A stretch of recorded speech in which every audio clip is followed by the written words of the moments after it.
जय हिंद दोस्तों। आप सभी लोगों का स्वागत है जय स्टडी न्यूज़ पे। आज का जो हमारा ये संपादकीय है एक बहुत ही महत्वपूर्ण और इंटरेस्टिंग टॉपिक पर बना हुआ है, जो है आपका लिखा गया है भारत ईरान संबंधों के भविष्य के ऊपर। अभी 2-3 दिनों पहले ही 13 मई को आप लोगों ने देखा होगा न्यूज़ में कि भारत और ईरान के बीच में चाबहार पोर्ट को लेके एक अग्रीमेंट साइन हुआ था, एक संधि हुई थी। अब चाबहार पोर्ट को लेके संधि ये था कि भारत को अगले 10 साल के लिए उस पोर्ट को डेवलप करने के साथ साथ ऑपरेट करने के लिए भी, यानी कि उसका संचालन करने का अधिकार दे दिया गया है। तो इसमें काफ़ी सारी बातें की गई हैं कि भारत के सामने क्या चुनौतियां हैं, उसे आगे जारी रखने में भारत को इससे क्या फ़ायदा होगा, चाहे वो सामरिक दृष्टि हो चाहे व्यापारिक दृष्टि हो। इन सभी चीज़ों के बारे में बहुत डिटेल से चर्चा की गई है। तो काफ़ी कुछ सीखने को है। चलिए इसके एनालिसिस को शुरू करते हैं। कुछ मैप्स को भी यूज़ किया गया है और आप लोगों के लिए कुछ एक्स्ट्रा पॉइंट जो हो सका है उसको भी शामिल किया गया है इस टॉपिक पे, जैसा कि हम लोग हर बार करते हैं। तो देखिए, भारत ईरान संबंधों के भविष्य के ऊपर जो हमारा ये टॉपिक है, सबसे पहले देखिए यहाँ पर क्या लिखा गया है और फिर हम उसे मैप से समझने की कोशिश करेंगे। यहाँ पर लिखा गया है कि ईरान जो है वो यूरेशिया और हिंद महासागर के मध्य स्थित एक प्राकृतिक प्रवेश द्वार है, जिससे भारत जो है वो रूस और यूरोप के बाजारों तक आसानी से पहुंच सकता है। अब देखिए, यूरेशिया किसको कहते हैं? अब आपको पता है कि यूरोप और एशिया जो है वो आप भौगोलिक दृष्टि से देखेंगे, जोग्राफिकली देखेंगे तो आपको अलग अलग नज़र नहीं आएगा, एक ही कॉन्टिनेंट का हिस्सा नज़र आएगा। लेकिन ये क्या एक ही कॉन्टिनेंट का हिस्सा है? नहीं। यूरोप आप देखेंगे एक अलग ही महाद्वीप है और एशिया एक अलग अपना महाद्वीप है, कॉन्टिनेंट है। लेकिन हम इसे अगर एक साथ देखने की कोशिश करें, रशिया के हिस्से को मिलाकर और यूरोप के हिस्से को मिलाकर और आपके एशिया में जो सेंट्रल एशिया, इन सभी को मिलाकर, तो हम यूरेशिया एक नाम से जानते हैं कॉन्टिनेंट को। अब देखिए, इस क्षेत्र को आपने यूरेशिया का नाम दे दिया। अब आप फोकस करिए ईरान पे, क्योंकि हमारा जो डिस्कशन है वो आज ईरान और भारत को लेकर ज़्यादा होगा। देखिए, ईरान का ये जो ईरान की आप पोजीशन देख रहे हैं, तो अगर भारत को यूरोप जाना हो तो ईरान आपको एक तरीके से गेट दिख रहा है, एक दरवाज़ा दिख रहा है, और ये प्राकृतिक रूप से है क्योंकि वहाँ पर बसा हुआ एक देश है। उसके बाद आप यहाँ से अफगानिस्तान भी आ सकते हैं, यहाँ से आप सेंट्रल एशिया भी जा सकते हैं, क्योंकि भारत से डायरेक्ट आप सेंट्रल एशिया और अफगानिस्तान नहीं जा सकते हैं, क्योंकि बीच में आपको पता है कि डिस्प्यूटेड टेरिटरी जो कश्मीर का हिस्सा एक है, जो आपका बल्टिस्तान, गिलगिट बल्टिस्तान वाला क्षेत्र है, वहाँ से हम उड़ान भर नहीं सकते हैं क्योंकि वो पाकिस्तान के अधिकृत वाला एरिया है, और वहाँ से पाकिस्तान अपने एयर स्पेस को भारत के यूज़ के लिए नहीं अलाउ करता है। तो हम अफ़गानिस्तान भी अगर हमें चीज़ों को भेजना होता था तो पहले हम पाकिस्तान भेजते थे अपने ट्रकों को आयात निर्यात के लिए, और फिर वहाँ से वो ट्रकें जाती थी अफ़गानिस्तान। अब एक बार आप ईरान के चबहार पोर्ट आपको मिल गया, उसका एक्सेस आपको मिल गया, वहाँ से आप सेंट्रल एशिया, मध्य एशिया अगर आपको जाने का मन होगा वहाँ आप जा सकते हैं। उसके बाद यहाँ से आप अफ़गानिस्तान जा सकते हैं, काफ़ी जगह पे जा सकते हैं। तो इसका लोकेशन से हमें ये समझ में आ गया कि ये कैसे यूरोप और एशिया के बाकी देशों को जोड़ने वाला एक प्रमुख देश है। अब इसके लोकेशन को देखने के बाद अब हम आगे बढ़ते हैं। देखिए, एशिया द्वीप की जो दो महाशक्तियां हैं, भारत और चीन, उनकी सामरिक जो प्रतिस्पर्धा है, जो स्ट्रेटेजिक कंपटीशन है, वो समुद्री परिवहन और पारगमन की रणनीति पर देखी जा सकती है। कनेक्टिविटी बढ़ रही है। अब चाइना जो है वो आपका इधर ऐसे चाइना पाकिस्तान इकोनॉमिक कॉरिडोर होते हुए ये अरब सागर तक अपनी पहुंच बना रहा है, और यहाँ पर उन्होंने ग्वादर पोर्ट का डेवलपमेंट किया है, विकास किया है। अब देखिए, ये ग्वादर पोर्ट जो है वो कुछ 150-200 किलोमीटर दूरी लगभग पड़ता है ईरान के चाबहार पोर्ट से। तो एक तरीके से हम काफ़ी नज़दीक पहुंच चुके हैं इस ग्वादर पोर्ट के। हमारे पास एक स्ट्रेटेजिक रणनीतिक फ़ायदा है, एक उसमें स्ट्रेटेजिक एडवांटेज है। तो यहाँ पर आप देखेंगे कि ये है आपका गल्फ ऑफ ओमान, यानी कि ओमान की खाड़ी। अब ओमान की खाड़ी के पास पहले डायरेक्ट आपके पास चाइना के पास था कि अगर भारत के साथ कभी कोई दिक्कत आती है तो जो हिंद महासागर है उस क्षेत्र को छोड़ के वो सीधे ग्वादर पोर्ट से होते हुए अपने सामानों को यहाँ भेज सकता था, चाइना में शिनजियांग प्रांत तक जोड़ सकता था चाइना पाकिस्तान इकोनॉमिक कॉरिडोर से। भारत के पास इस तरह का कोई एडवांटेज अब फ़ायदा नहीं था। अब है उस दृष्टि से, जब से चाबहार पोर्ट का 10 साल का हमें ऑपरेट करने का, संचालन करने का एक अधिकार मिल गया है। और ये जो प्रतिस्पर्धा है भारत और चाइना के बीच में, आप देखते हैं कि चाहे श्रीलंका की बात हो, श्रीलंका के पोर्ट को लेने की बात हो, मालदीव्स में हो, म्यांमार में हो, बांग्लादेश में हो, हर जगह हमें देखने को ये मिल रहा है। अब हम बात करते हैं भारत और चाबहार के बंदरगाह के ऊपर। देखिए, भारत आखिरकार चाबहार में कर क्या रहा है, पहले हमें ये समझने की ज़रूरत है। आपको एक वहाँ पर टर्मिनल नज़र आएगा। देखिए टर्मिनल क्या है, मान लीजिए इतना बड़ा बंदरगाह है, ठीक है। तो जहाँ पे आप इस बंदरगाह पे कुछ ऐसे जगह बनाएंगे ना जहाँ पे ये समुद्र से होते हुए जहाज़ जो है ये यहाँ पर आके खड़ी रहेंगी, यहाँ से आप माल उतारेंगे और फिर उसको पोर्ट के अंदर से होते हुए उस देश में आगे बढ़ेंगे। तो जहाँ जहाँ ये जहाज़ें आके एकत्रित होती हैं उसको हम टर्मिनल कहते हैं। ठीक उसी तरीके से जैसे एयरपोर्ट पे आप जाएंगे तो आपको बहुत बड़ा एयरपोर्ट देखने को मिलेगा, लेकिन जिस जगह से आप एरोप्लेन के लिए बैठने के लिए जाते हैं उसको टर्मिनल कहते हैं वहाँ पे। उसी तरीके से ये टर्मिनल कहलाता है पोर्ट के लिए भी, बंदरगाह के लिए भी। अब यहाँ पर जो ये बंदरगाह है उसका एक हिस्सा जो टर्मिनल है वो कहलाता है ये शाहिद बेहेश्ती। तो भारत इसी चाबहार में शाहिद बेहेश्ती टर्मिनल को डेवलप कर रहा है, ठीक है। तो शाहिद बेहेश्ती प्रीलिम्स में कभी भी आपको न्यूज़ में, मतलब प्रीलिम्स में अगर सवाल के रूप में पूछा जाए कि हाल ही में न्यूज़ में देखा गया शाहिद बेहेश्ती बंदरगाह किस देश से संबंधित है या किस बंदरगाह से संबंधित है या किस देश से संबंधित है, तो चाबहार बंदरगाह से संबंधित है या फिर ईरान और भारत से संबंधित है। तो आप प्रीलिम्स में देख लीजिएगा जिस तरह से सवाल पूछा जाएगा। अब भारत चाबहार में जो है शाहिद बेहेश्ती बंदरगाह के पहले चरण का विकास कर रहा है। तो अभी पहले चरण का विकास कर रहा है, ये 2016 के आसपास, 2020 के आसपास का हमारे पास ये रिपोर्ट था।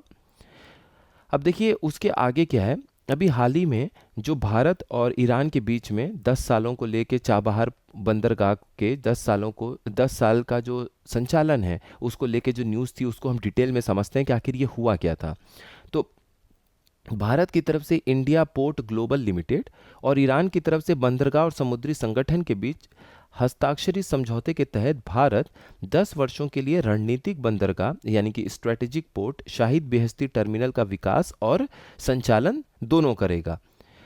अब बात यह है कि किसी दूसरे देश के बंदरगाह के प्रबंधन का यह भारत का पहला प्रयास है। भारत ने अभी तक किसी भी दूसरे देश के बंदरगाह का संचालन अभी प्रारंभ नहीं किया था। तो ये ईरान में जो है भारत जो बंदरगाह का संचालन कर रहा है, आपका जो ये शाहिद बेहेश्ती टर्मिनल है आपके बंदरगाह का, ठीक है, चाबहार बंदरगाह का, तो ये पहला ऐसा एग्जाम्पल है। तो अगर ये लाइन उठ के प्रीलिम्स में आती है तो आप उसको सही मार लीजिएगा कि हाँ ये सही ऑप्शन दिया हुआ है।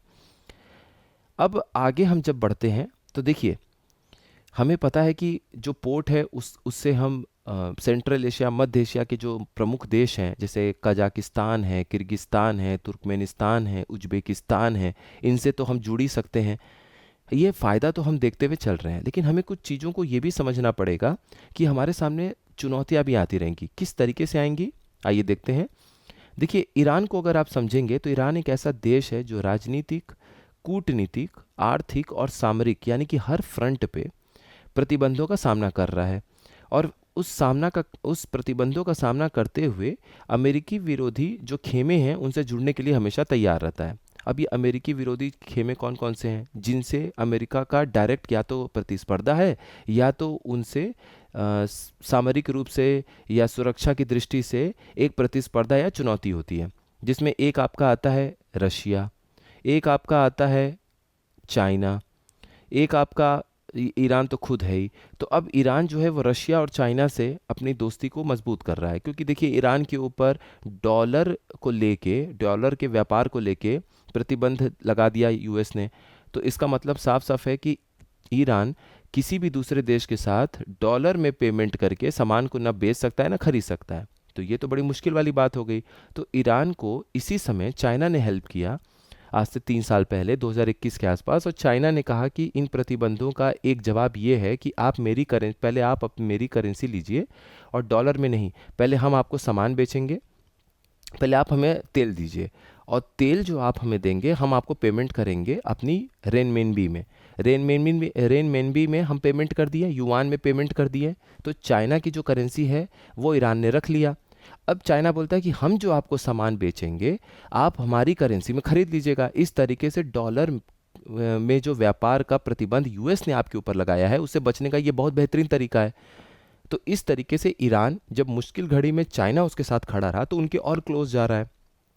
उसी तरीके से दूसरी तरफ इजराइल के साथ उसका युद्ध चल रहा है और भी बाकी देशों में अपने जो प्रॉक्सी हैं, जो उसके लिए, ईरान के लिए कहीं ना कहीं सेना बन के लड़ रहे हैं, उनको सपोर्ट करने के लिए भी उसे पश्चिमी देश और ख़ास तौर पे अमेरिका के साथ युद्ध करना पड़ता है। सीधा नहीं करना पड़ता है, लेकिन रोज़ रोज़ एक दूसरे तरीके की फ़ाइट तो होनी ही पड़ती है, चुनौतियों का सामना करना पड़ता है। तो उस चुनौती का सामना ईरान अकेले यूएस से नहीं कर पाएगा, उससे कहीं ना कहीं रशिया और चाइना की ज़रूरत है। इसीलिए ईरान रशिया और चाइना के और नज़दीक चला जा रहा है। और दिक्कत की बात क्या है कि ये अमेरिकी विरोधी खेमे हैं, तो इनसे जुड़ने के लिए हमेशा तैयार रहता है। अब हम कुछ समझते हैं कि कैसे ईरान जो है वो अमेरिका के विरोधी खेमे तक पहुंच रहा है। देखिए, ईरान और चाइना के बीच में 2021 में एक स्ट्रेटेजिक इंटरेस्ट साइन हुआ था, मतलब दोनों ही देश रणनीतिक साझेदार बन गए थे 2021 में। उसके बाद आप देखेंगे मध्य पूर्व देशों में जो प्रॉक्सी समूह हैं उनको मजबूत बनाने की हमेशा कोशिश ईरान करता रहता है। अब जैसे आप इसराइल के बगल में देखिए, इसराइल के बगल में एक देश है आपका लेबनान। अब लेबनान का एक प्रमुख आप समझ सकते हैं मिलिट्री, एक उनके पास ग्रुप है जिसको हम बोलते हैं हिजबुल्ला।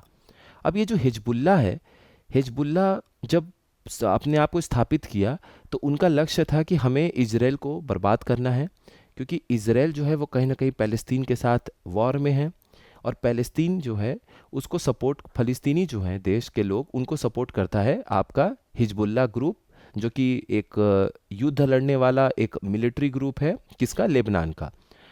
तो लेबनान जो है, हिजबुल्ला ग्रुप जो है, हिजबुल्ला ग्रुप का जो गठन है, उनका जो लक्ष्य आप पढ़ेंगे, उनका लक्ष्य यही है कि हमें इजराइल को बर्बाद करना है, इजराइल को ख़त्म करना है और पैलेस्तीन को स्थापित करने में मदद करना है। अब हिजबुल्ला भी कहीं ना कहीं टकराव की स्थिति में रहता है इजराइल के साथ।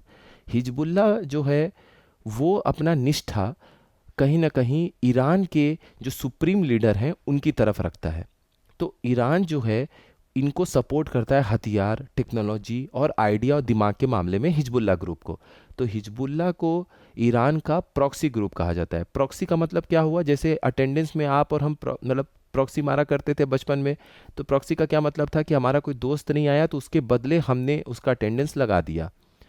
तो उसी तरीके से ईरान सीधा सीधा लड़ाई इजराइल के साथ नहीं लड़ रहा होगा लेबनान में, लेकिन इजराइल के जो समर्थक हिजबुल्ला है वो लड़ाई कर रहा होगा आपका इजराइल के साथ में। तो इजराइल से लड़ने वाला हिजबुल्ला ग्रुप ईरान की मदद से जो लड़ रहा है, वो हिजबुल्ला ग्रुप ईरान का प्रॉक्सी कहलाएगा। सिंपल से ऐसे समझ लीजिए। दूसरे तरीके से आप प्रॉक्सी एक और आप समझिए ग्रुप को। अब देखिए, ये जो है ये थिएटर एक और खुला हुआ है, ये ओमान है, ये यमन है, और ये आपकी गल्फ ऑफ ओमान है, ओमान की खाड़ी है। अब यहाँ जो यमन है, आपने सुना होगा कि यमन में जो हौदी हौदी विद्रोही हैं, वो हौदी विद्रोही आपके कहीं ना कहीं शिया समर्थक ग्रुप है।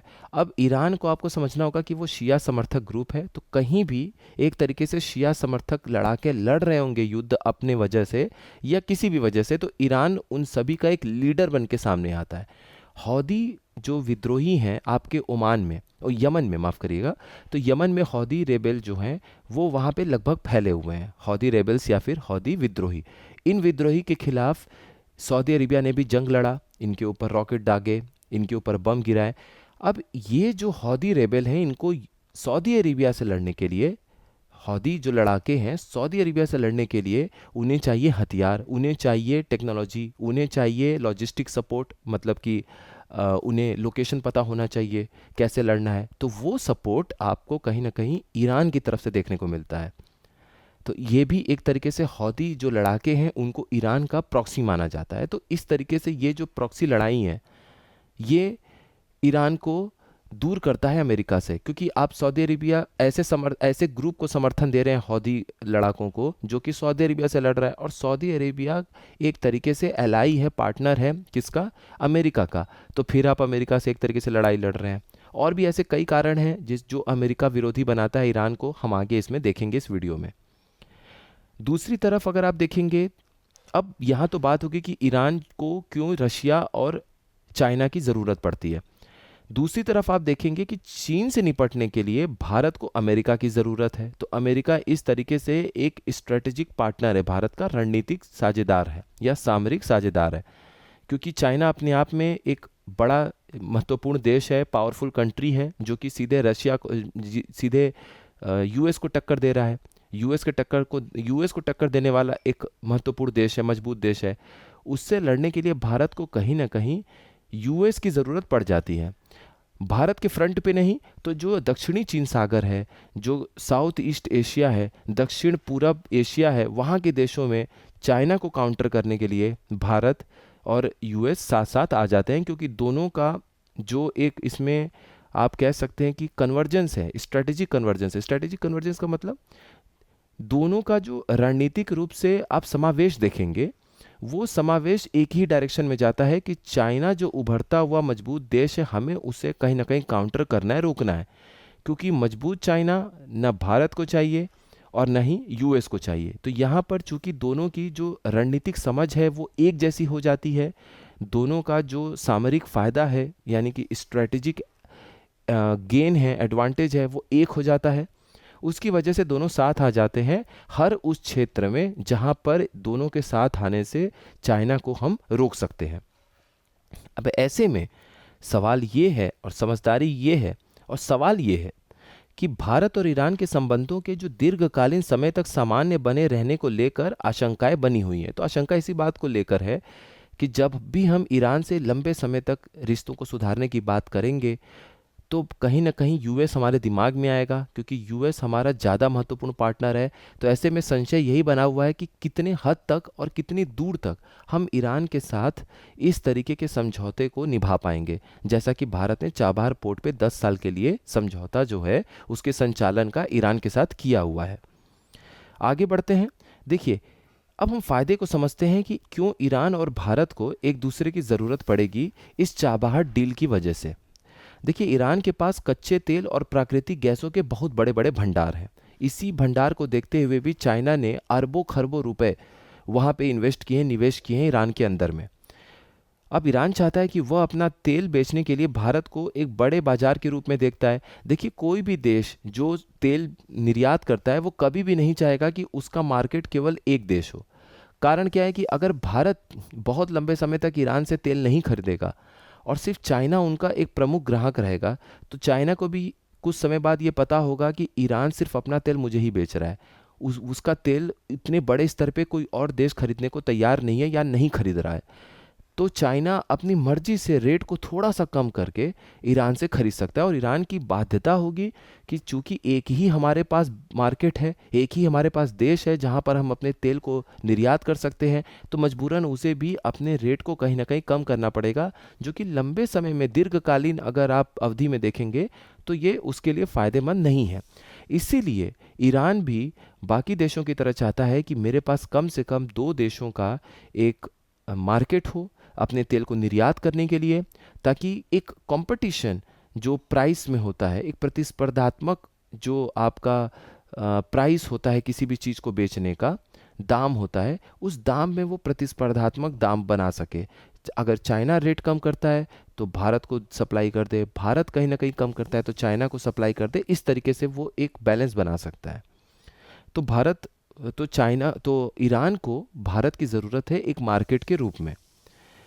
अब भारत को भी ईरान के लिए क्यों ज़रूरत है? अब आप देखिए, यहाँ से आप देखिए ये चाबहार पोर्ट की लोकेशन है। चाबहार जो आपका बंदरगाह है वो ओमान की खाड़ी में है, और ये है अपना आपका मुंबई का port, Jawaharlal Nehru port trust बोल लीजिए या नवी मुंबई पोर्ट बोल लीजिए। वहाँ से आप देख रहे हैं कि सीधा समुद्र के रास्ते से आप चाबहार जाके वहाँ से आप खरीद सकते हैं तेल को। तो यहाँ पर आपके लिए बहुत रुकावट नहीं है, कोई बहुत ज़्यादा प्राइस नहीं लगेगा, दाम नहीं लगेगा। तो भौगोलिक रूप से अगर आप देखेंगे, जोग्राफिकल मूव से जोग्राफिकली अगर आप देखेंगे तो दोनों देश एक दूसरे के निकट हैं। अब इससे भारत को क्या फ़ायदा होगा कि तेल आयात करने में कम लागत होगी, क्योंकि सीधा सीधा समुद्री मार्ग है, कहीं घूम घाम के आपको जाने की ज़रूरत नहीं है। आपने शिप में तेल भरा और यहाँ पे लाके अपना इंपोर्ट करा के यहाँ पे अपना उतार लिया। वहीं ईरान के लिए क्या फ़ायदा होगा कि ईरान की जो लड़खड़ाती हुई अर्थव्यवस्था है, क्योंकि लगातार उस पर जो ये यूएस प्रतिबंध लगाता रहता है या फिर यूरोपीय देश उसके ऊपर प्रतिबंध लगाते रहते हैं, तो कहीं ना कहीं ईरान को भी एक मार्केट मिल जाएगा अपने तेल को निर्यात करने का, और ईरान की लड़खड़ाती अर्थव्यवस्था को एक बहुत बड़ा सहारा मिल जाएगा।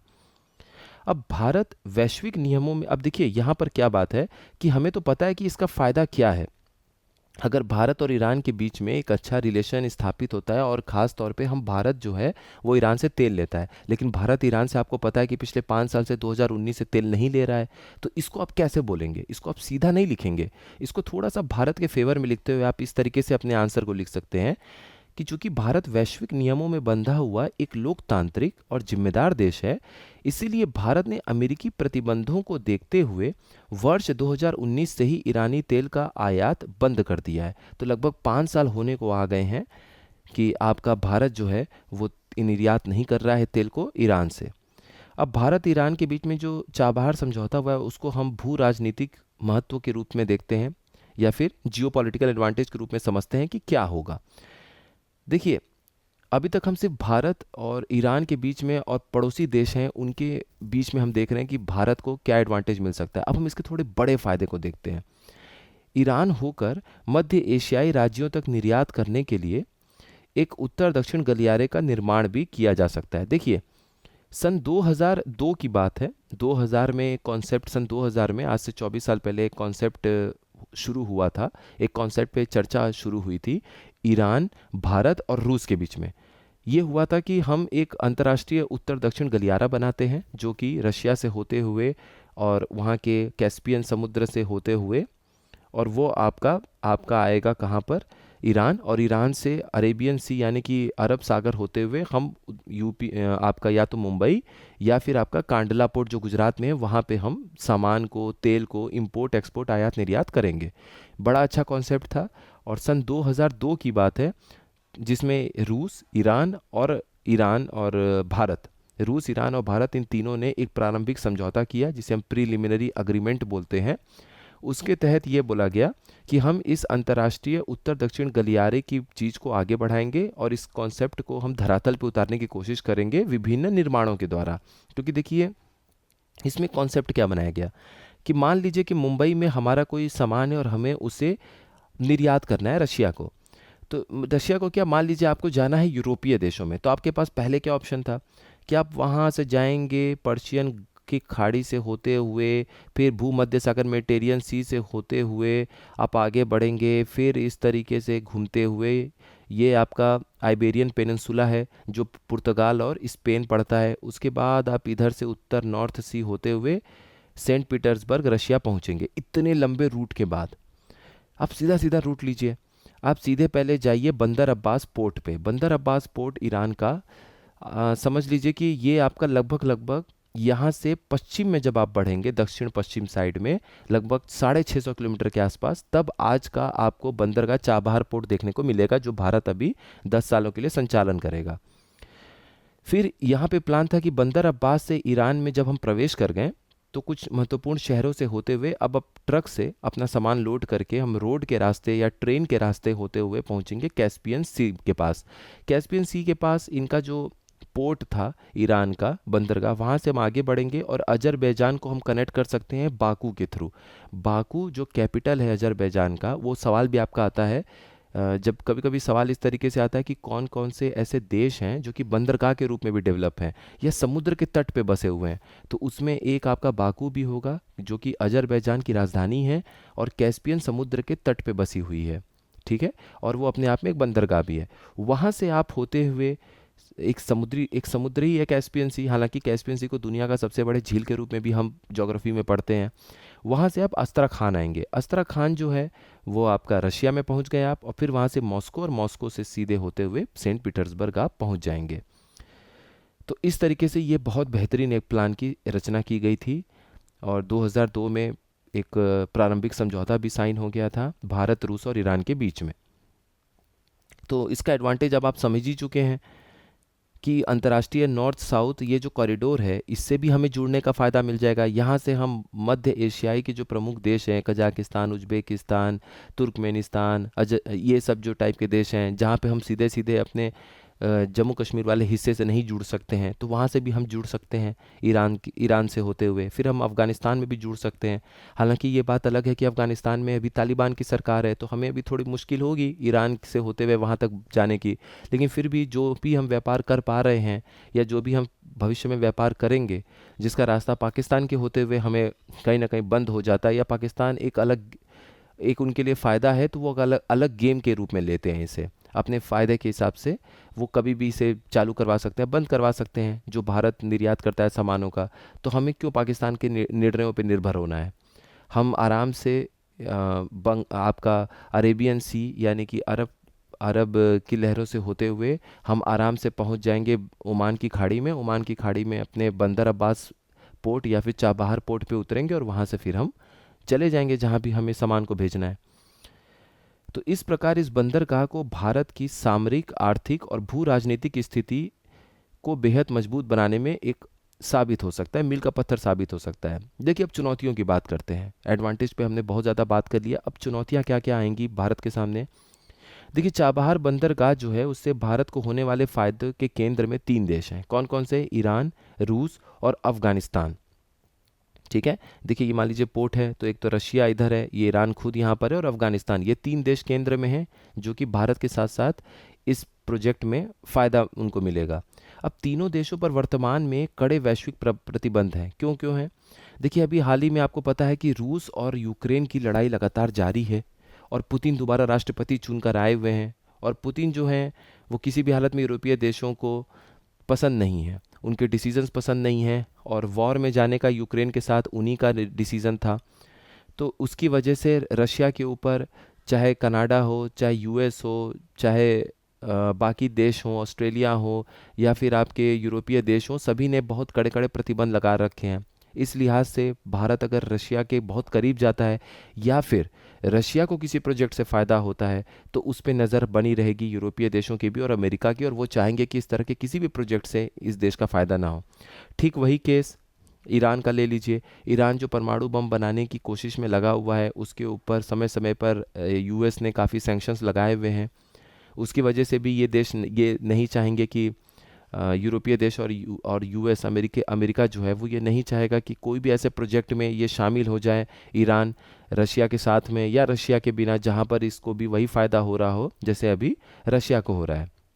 और जहाँ तक बात अफ़गानिस्तान की है, तो अफ़गानिस्तान में अभी समय बदल चुका है, तालिबान की सरकार चल रही है और तालिबान के साथ किसी भी तरह के समझौते के खिलाफ है यूएसए, और यूएसए के साथ खड़ा है उनके साथ यूरोपीय देशों का एक हुजूम।